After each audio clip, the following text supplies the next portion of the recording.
Membro Parlamento Nacional questiona o processo de recrutamento de cadetes FOM PNTL. Também a baseia para espaço no Ministério Interior Fossai. Quarta-feira, deputado Manuel Henrique Noronha levanta assunto na plenária Parlamento Nacional.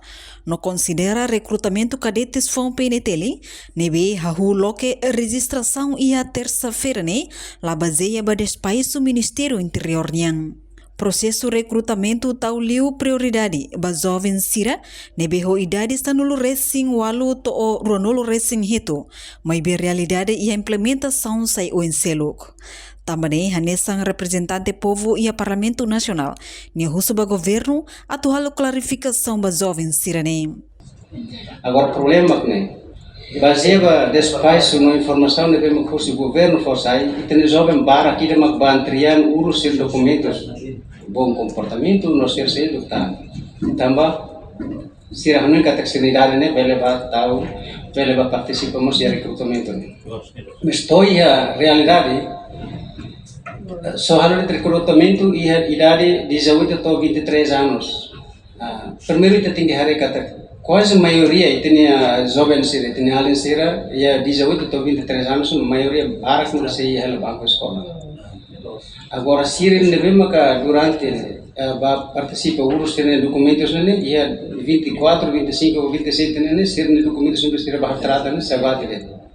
Também não curso para vice-ministro do assunto parlamentar, hatoto para ministério interior para buka tok maneira o sama bele halo clarificação rumah baik tem jovem sira tem jovem sira bele contente com informação mesmo claro também sira contente quando o Estado loketan fatem balu baita nos jovens sira entusiasmo teve atu bahalo participa e ba registro mas ternyata la bela também nem maka pusiba ministro vice-ministro atau ministério para bela buka tok maneira sendo com sama bela halakan muito obrigado. Hatamba questão vice-ministro assunto parlamentar.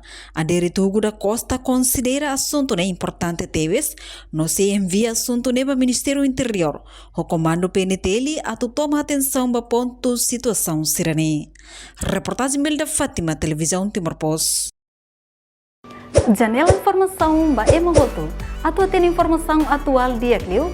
Kita haluha, haneham botão subscribe, like.